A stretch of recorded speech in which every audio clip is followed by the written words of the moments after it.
This is David Howard for Vader TV, and I'm here with Dr. Peter Newton, an organizational psychologist who has just written and self-published a new book. Welcome, Peter. Thank you.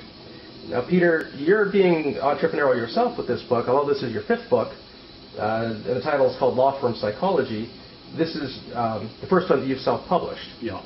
And even though the book's about psychology, I know your expertise is not limited to law firms. Yeah. So what can you tell entrepreneurs, for example, about leadership of young, growing startup companies, drawn upon your experiences and the type of things you cover in your book? Well, it tends to be very dicey with young startups because it's typically 2 or 3 or 4 people who,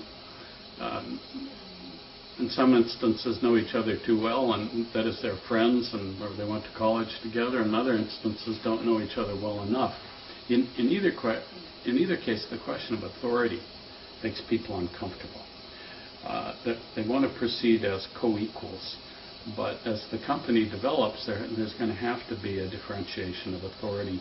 Somebody's going to have to be in charge. Somebody's going to have to lead.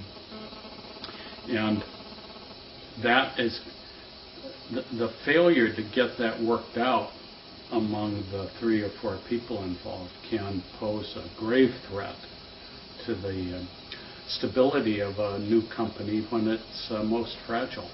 Mm-hmm. So it's an important matter. And now that leads to another issue that you cover in your book is once you decide who's in charge, that person has to learn how to delegate. Yes. to other people. Yes. I was asked to consult to a Fortune 300 company that had gotten into Sarbanes-Oxley trouble. This is a company that began with 3 people who knew each other very well. It was enormously successful, and within a relatively short period of time had 30,000 employees. The founder, consulted with the company, was still the CEO and the chairman of the board.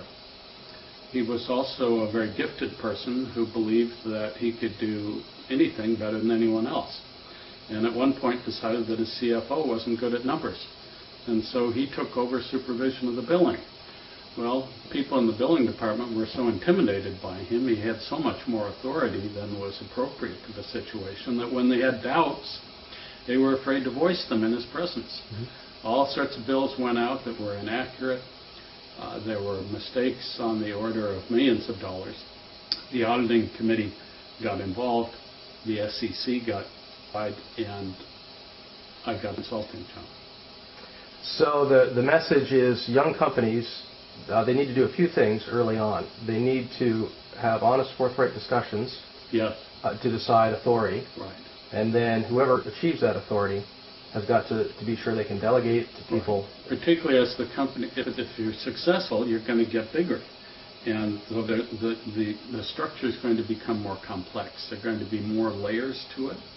And the people who found it are going to have to engage in genuine delegations which support the competence and responsibility of the people below them. Otherwise, you end up without help and feel you have to do everything. Or, as in the case of the fellow I was talking about, you end up rendering otherwise competent people incompetent. Mm-hmm. And you get no help, and you're overextended, and you're trying to do everything, and you can't do it. Understood. Well, Peter, thank you very much for talking with us today. You are welcome.